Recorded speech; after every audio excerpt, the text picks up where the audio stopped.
Now is the time to pray. Now is the time to seek his face. Hello, everybody. This is BK International Talent Scout. Today I'm going to be talking about rebuilding trust to remarry or get married again. Today I'm going to be talking about rebuilding trust to remarry or get married again. And then we're also going to be doing a short preview of how to overcome anger with wisdom and love. And this is a special writing through Recovery Cafe handout pamphlet. Okay, ladies and gentlemen, let's get started. Rainier Avenue Radio World. RainierAvenueRadio.world. Rainier Avenue Radio is your community radio station and digital media hub. We are proud to serve Greater Seattle with the opportunities to engage with critical issues, compelling stories, and quality entertainment.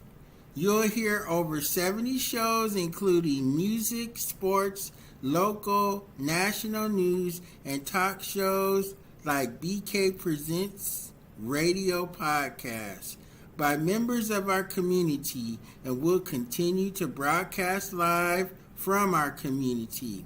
We are a 24/7 radio station, multimedia network dedicated to amplifying diverse voices of our community.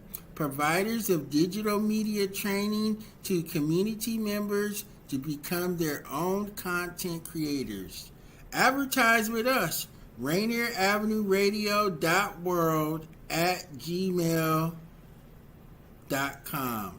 Watch live shows on Facebook, YouTube, Twitch. Listen to RainierAvenueRadio.world. Tune in, Alexa, Amazon. Follow Facebook and Instagram at RainierAvenueRadio.world. At Twitter at Rainier Avenue Radio. Twitter is now X at Twitter at Rainier Avenue Radio. This is BK Talent Scout with a PSA. Friends of Waterfront Park. Let's be friends. That's right. Let's be friends at Seattle's new Waterfront Water Park. Welcome you with free events all summer long. That's right. Friends of the Water Park.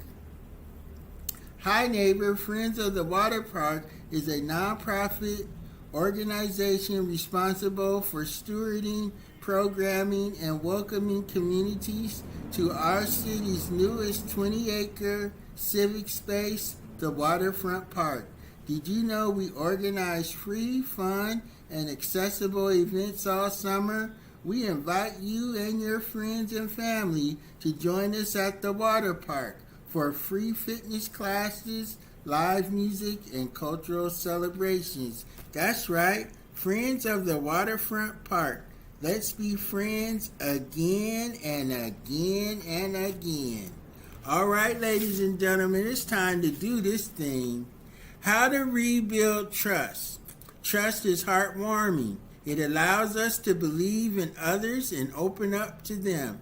As we learn to love, we learn to trust, and we learn to distrust.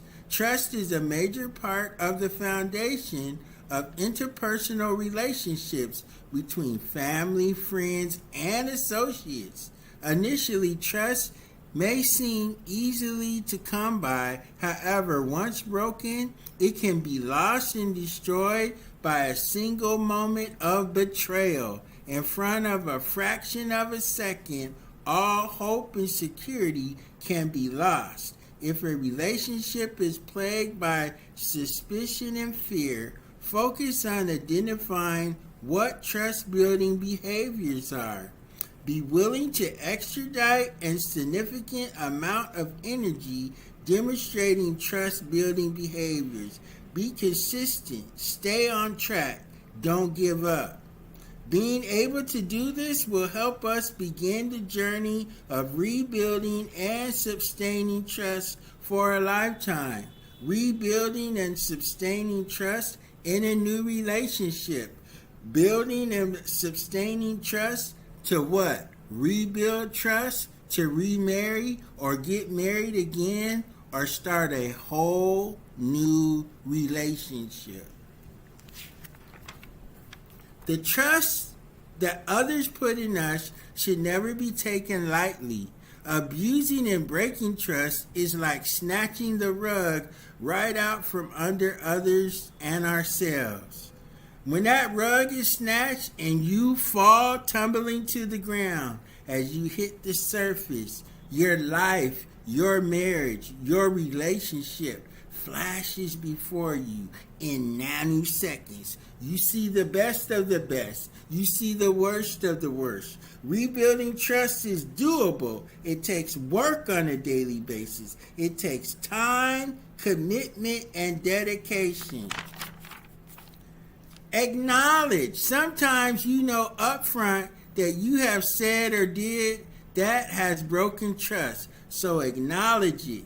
If you are genuinely don't know what has happened, ask them to give you feedback on how you hurt them and how you broke their trust. If the other person has openly confronted the situation that has broken their trust, has crumpled their trust, has tore their trust, the worst thing you could do is become defensive, go into denial, start making excuses, and start lying. When you respond, including things like, I hear you, I understand what you're saying, I can see that you are hurt, I admit that I was wrong, I will not do it again, I accept full responsibility for my negative behavior, I want to be a part of your healing process. I want to be a part of destroying your life through the healing process. I must back up and understand, how did I destroy your life? I need to understand what is the full divorce process is, what is the full separation, what is the full acknowledgement. Why? Because I want to remarry that same person again, or I want to get married again to another person. Trust must be rebuilt within yourself for yourself. Trust must be built within yourself for yourself. Let the other person drive the conversation. Let the other person drive the communication. Let the other person drive the interaction. Let the other person help come to solid outcomes that will meet the needs and desires in rebuilding trust within themselves so they can make a wise, healthy choice. What do I say? Young people, young ladies, single and married, always set high, healthy boundaries. Make people know that you have high, healthy boundaries to overcome. Let the other person drive the conversation. Let them ask questions. Yes. Let them ask questions. Don't cut them off in the middle of asking a question. Let the question be fully asked. Let them express how they feel. That's right. They need to fully express how they feel while you have broken their trust. They need to make full expression of how they feel.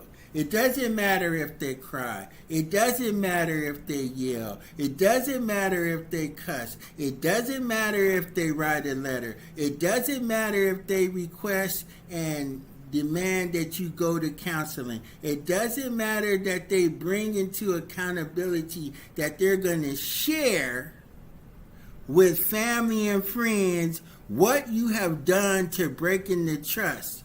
What is this thing called cover up?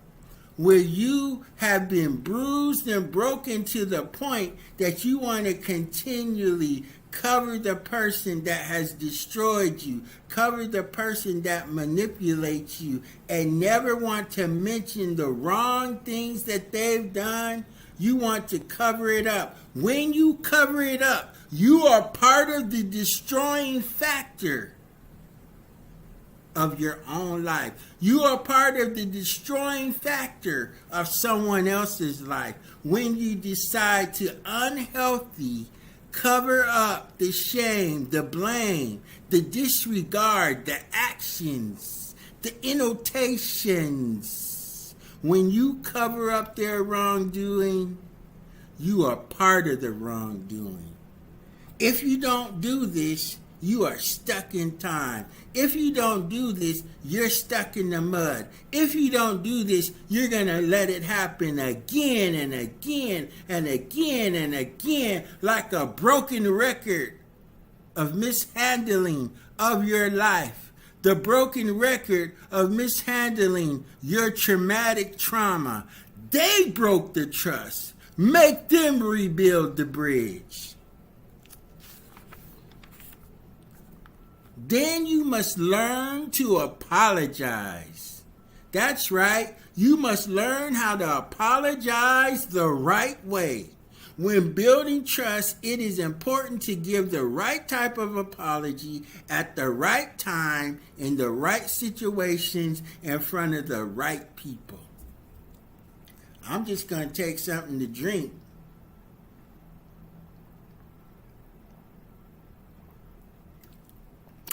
When it's time to apologize, when we are rebuilding trust in your relationship, to rebuild, to remarry, and get married again. When rebuilding trust, it is important to give the right type of apology at the right time. Saying I'm sorry at the moment you're caught in the lie or caught doing something wrong tends to lack true trust, sincerity. It can look like you're only saying, I am sorry to you to appease the other person, to protect yourself from negative consequences, or to bring an uncomfortable conversation to a quick end. Sometimes you want to cover it up. Sometimes you don't want to acknowledge it. Sometimes you want to walk away. Yes, you must tell family and friends. Yes, you must go to a mental health specialist and tell the mental health specialist how this person has tragically destroyed and put you through trauma. Somebody needs to know what this person did to you. It is a sin unto yourself when you hold it all in. And then you begin to lie because you don't want to look stupid. You begin to lie because you want to cover up. You begin to lie because you want to leave the door open for the person that hurt you to come back in and hurt you again privately. Come back in and resume a secret relationship privately when everyone needs to know this is what this person's did. The more people you let know, the right people you let know, you cause them to be placed in the right situation so that they can become accountable in rebuilding trust. Saying I'm sorry at the moment you're caught in a lie or caught doing something wrong tends to lack true sincerity. You only want to protect yourself from negative consequences or to bring an uncomfortable conversation to a very quick end. Apologies work best after you've given thought and consideration to what you did and understand how your behavior impacted the other person. Once you have done this, you will be able to give an apology that is heartfelt. The other person will be able to discern your sincerity, and your apology will become a meaningful part and easier to receive as this person make strong decisions to rebuild trust within themselves to protect themselves from others that may try to hurt them in the future. Never give an excuse or an explanation with your apology. Doing this will take away from its impact, and you will likely fuel and ignite a super argument.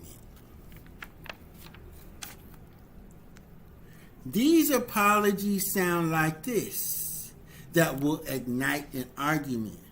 I'm sorry, but the way you looked at me. I'm sorry, but the way you treated me. I'm sorry, the way you have let me down. When you did what you did, I did what I did. So I'm sorry. When you hurt me, then I decided to hurt you. When you cheated on me, I decided to cheat you. When I broke my vows to you, you decided to break your vows to me. But I'm sorry. I was only acting on the advice someone else gave me. I was only acting on the advice of my friends who have been cheating on their spouses. I only acted on the advice of my loved ones who disregarded the feelings of their spouse from the beginning of their relationship. I was angry when I did that, and I was only trying to get back at you. You made me feel hurt. You made me feel shame. You made me feel exposed. So I decided to fully express myself in the anger that would not just hurt you, but destroy you. Not just destroy you, to annihilate you. Not just destroy you, but to traumatize you, so that triggers and triggers and triggers and triggers will reignite the feeling of mistrust. I'm not happy right now, so I did what I did. I'm sorry. I'm not feeling acknowledged right now, so I did what I did. I'm sorry. I'm not happy because you abandoned me. You forsaken me. You walked away. You proved that you could live without me. So that makes me unhappy. So that's why I did what I did, because I wanted to hurt you. These are things that people say and do, whether you're saved or not saved, whether you're a man or a woman, whether you're in a relationship or you're in a marriage. These things are said. Let me get some more water.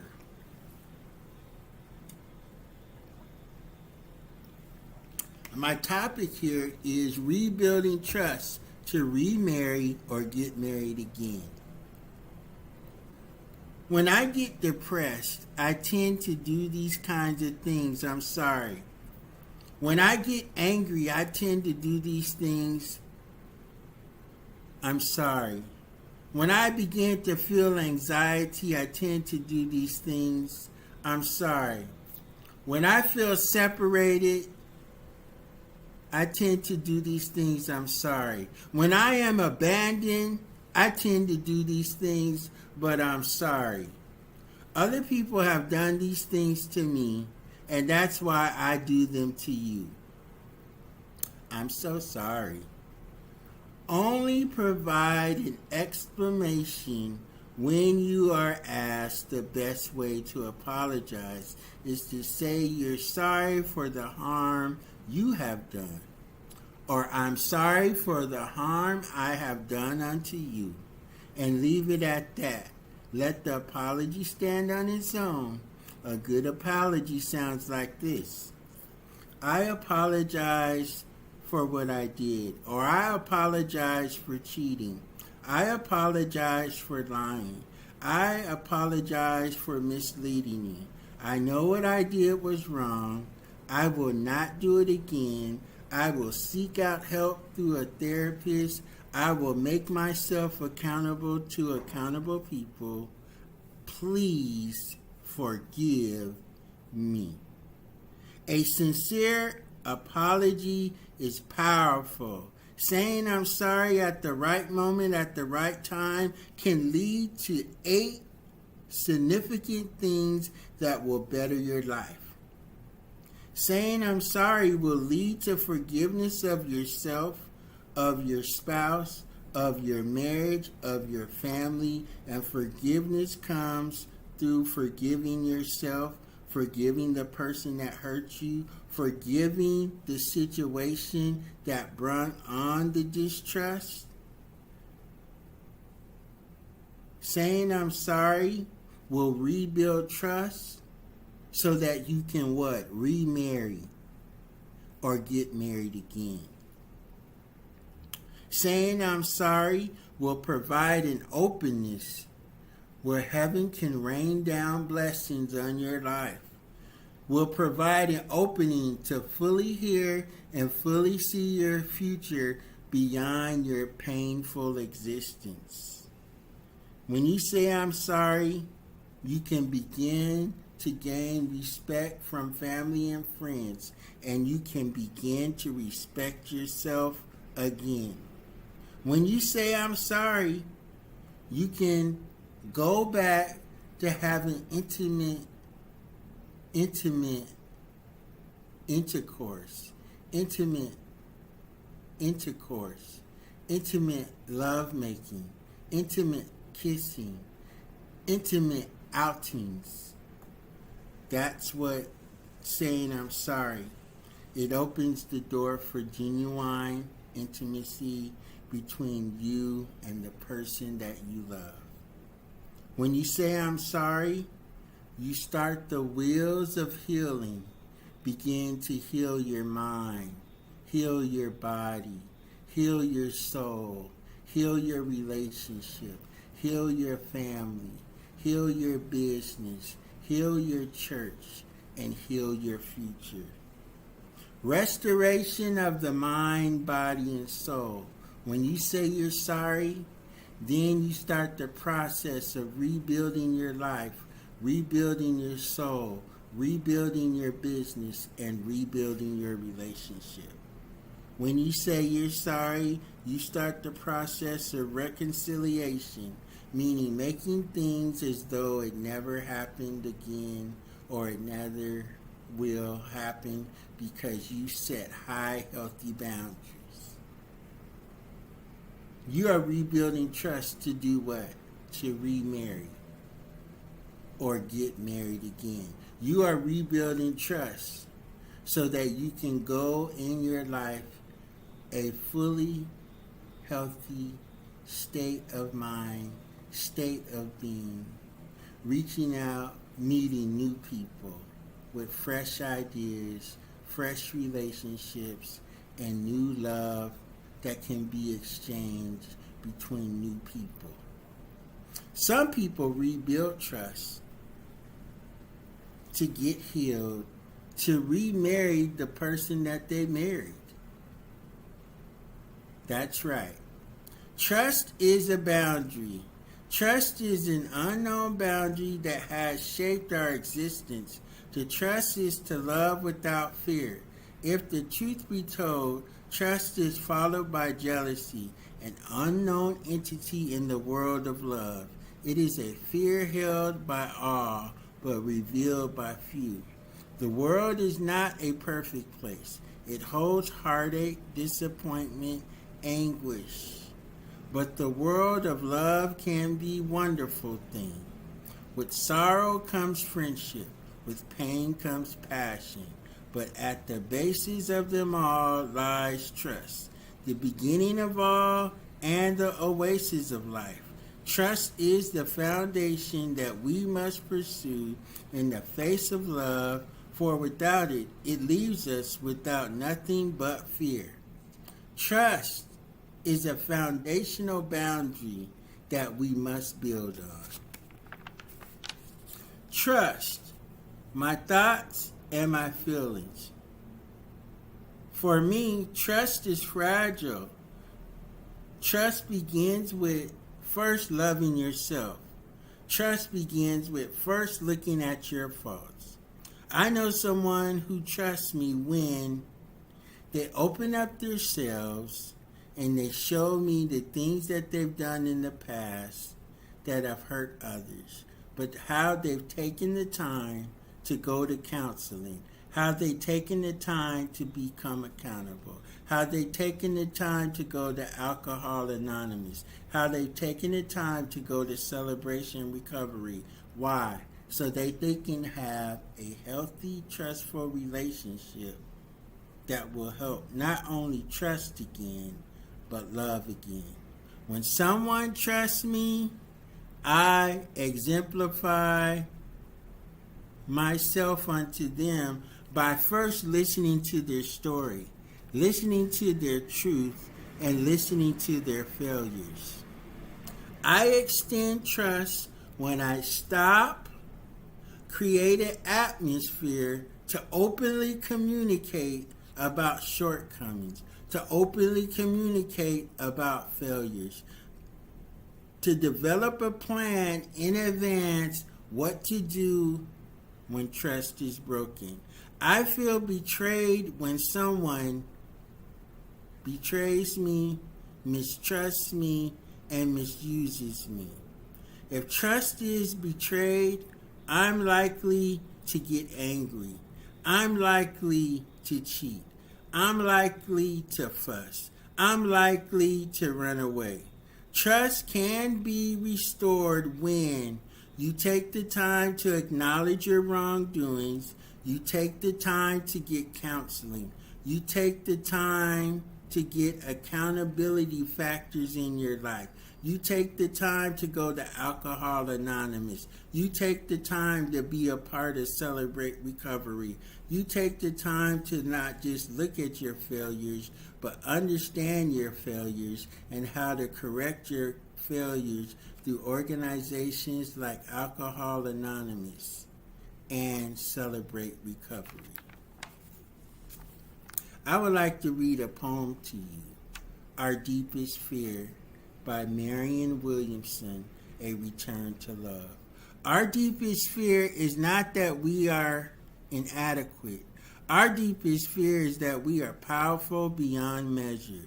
It is our light, not our darkness, that most people frighten us.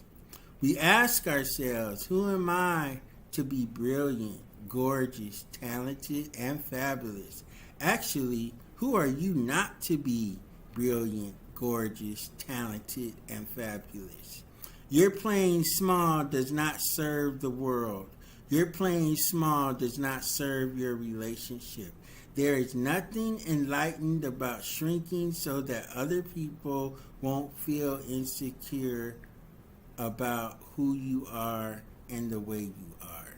We are all meant to shine. We were born to make manifest the goodness of greatness that is within us. It is not just some of us, it is all of us. And as we let our own light shine, we unconsciously give other people permission to shine and to shine brightly. We are liberated from our own fear, our own past. Our own presence automatically liberates others to experience freedom to excel away from our deepest fears. My love and my kindness prayer requests. Dear prayer partner, I need you to bless me with supernatural love. I need God to bless me with grace and kindness. Love and kindness is something we must give and receive on a daily basis. Connect your heart, mind, body, and soul to the love and kindness of God. The New Testament is a huge book of God's love penned by grace. My actions will speak louder than my words. Lifted up by love and kindness. In the breaking of the bread comes incredible signs, wonders, and miracles. Come show me your glory through the eyes of love and kindness beyond sin. I am arrested by the supernatural power of God, embraced by love. Love will always lead you to the good on a daily basis and will bring change into your life. and supernatural faith for yourself, redeveloping your love and kindness for yourself, and exuding love and kindness toward others. This is my prayer request. That was my teaching on how to rebuild trust, to rebuild, and to remarry or get married again. This is BK International Talent Scout of BK Presents Radio Podcast on Rainier Avenue Radio.world. Thank you for listening, and we're signing out now.